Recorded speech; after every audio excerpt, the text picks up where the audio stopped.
Hey y'all, how y'all doing? It is Shortcakey here, and with a new video. Happy to be back. Enjoyed my trip to see my wonderful, beautiful niece to getting married and watching my dad's dog. Yeah. And my husband in the hospital, but that's another story for another time. Now, for centuries, inventors have been patenting technology to prevent a nightmare from happening. Being buried alive. Now, history shows that tapophobia, or fear of being buried alive, has some degree of merit, albeit a small one. As early as the 14th century, there are accounts of specific people being buried alive. While likely apocryphal,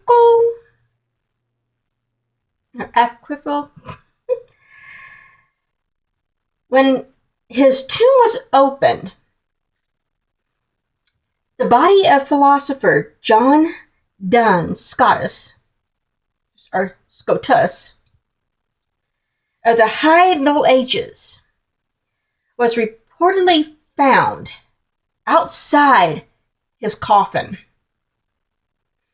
His hands torn up in a way that suggests he had once tried to free himself.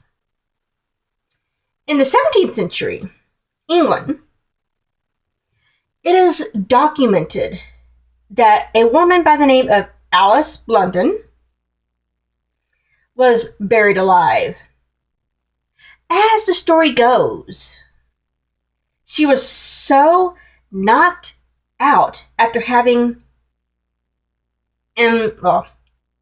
drank a large quantity of poppy tea that a doctor holding a mirror to her nose and mouth pronounced her dead. Now, poppy tea is made from dried, unwashed seed pods that would have contained morphine and codeine, which are sedatives. Her family quickly made arrangements for her burial, but 2 days after she was laid in the ground, children playing near her grave heard noises. Their schoolmaster went to check the gravesite for himself. He found that Blunden was still alive, but it took another day to exhume her. She was so close to death that she was returned to her grave, where a guard stood by before deserting his post. The next morning, she was found dead, but only after struggling to free herself once more. Now, in modern medicine hasn't totally thwarted tales of being buried alive. When Fadilou Makassar, I'm not even going to say the last name because I cannot pronounce it, of Kazan in Russia, collapsed at home from following a heart attack in, I believe it was 2011. She was soon declared dead A few days later, she was lying in her casket at her own funeral, y'all.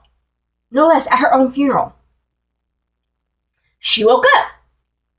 She saw the mourners around her crying and praying for her.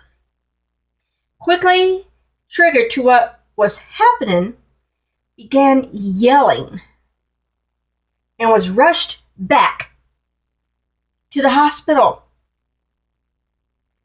She lived for an additional 12 minutes in intensive care prior to dying once more, this time for good. The cause of death? Heart failure. Well, I wonder why you're... I probably would have gone through the same thing. Now, Walter Williams of Mississippi was pronounced dead on February 26, 2014. As CNN reported, the correct paperwork was completed. His body was put into a bag, and he was taken to a funeral home.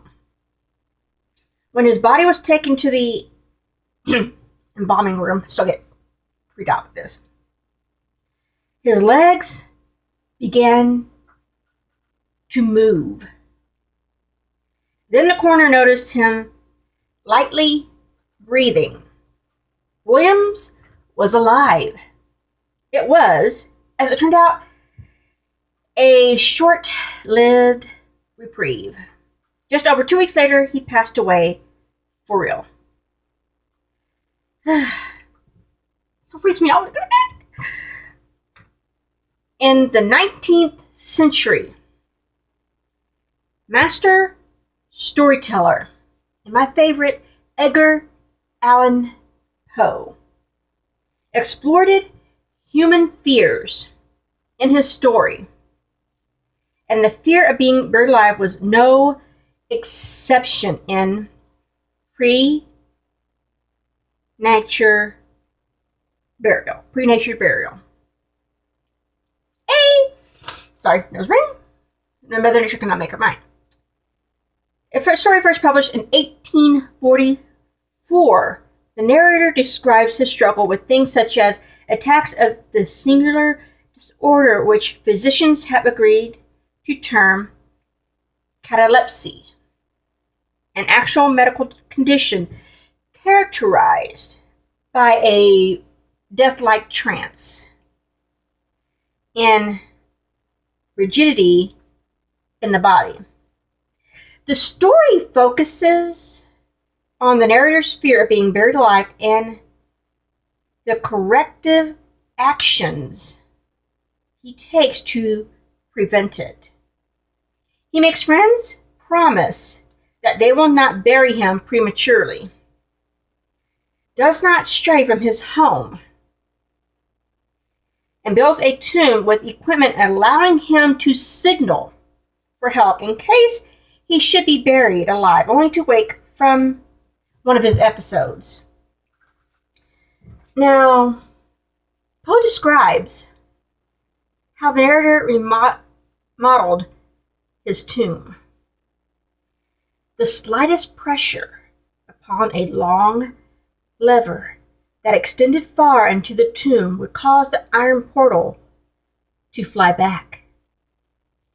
There were arrangements also for the free admission of air and light, and convenient receptacles for food and water within immediate reach of the coffin intended for my reception. This coffin was warmly and softly padded, and was provided with a lid fashioned upon principle of the vault door, with the addition of springs so contrived that the feeblest movement of the body would be sufficient to set it at liberty. Besides all this, there was suspended from the roof of the tomb a large bell, the rope of which was designed should extend through the hole in the coffin and so be fastened to one's hands of the corpse. Now, this is history. Again, people were so in fear of being buried alive. The rope was extended through the grave to the coffin and fashioned around the person's hands. Should they wake up, they could ring the bell and be exhumed. Just a little fun fact there. Now, unfortunately, the character takes all of these precautions only to find his greatest fear is realized. Now, and I do have a picture here that I can show y'all guys. It is not clear if Poe inspired innovation or if he was merely tapping into the feelings of the time, but this fear led to one of the creepiest categories of invention, coffin alarms, that I was just talking about. There were a series of inventions in the 19th century which would aid someone who was buried alive to escape, breathe, and signal for help.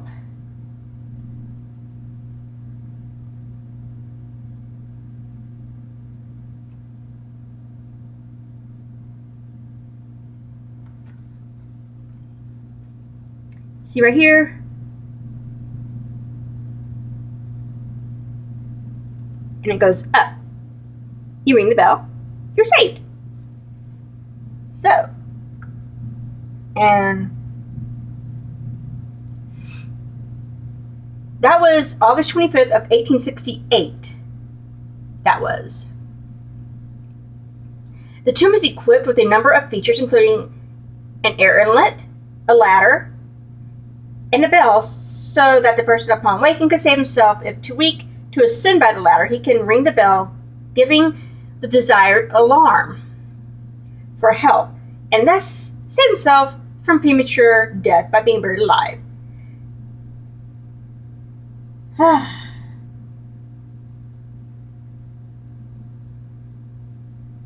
Yeah.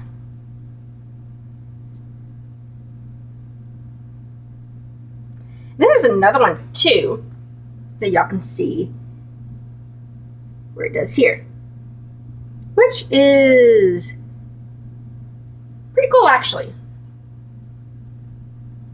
Now, the device has both a means for indicating movement as well as a way of getting fresh air into the coffin.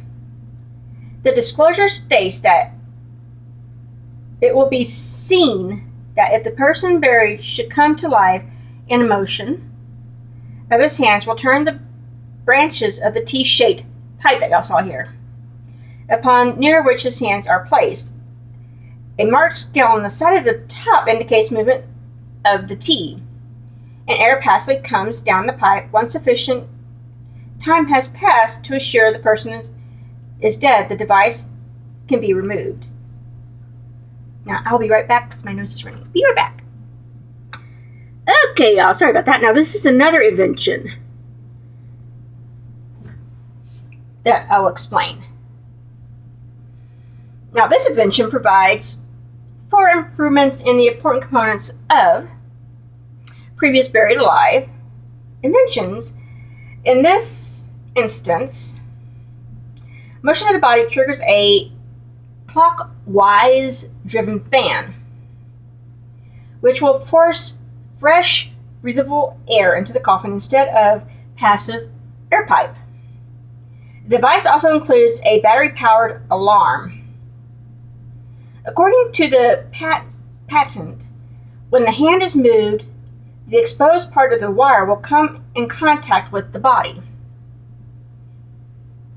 completing the circuit between the alarm and the ground to the body in the coffin. The alarm will sound. There is also a spring-loaded rod, twing, which will raise up carrying feathers or other signals. Additionally, a tube is positioned over the face of the buried body so that a lamp may be introduced down the tube, and a person looking down through the tube can see the face of the body in the coffin.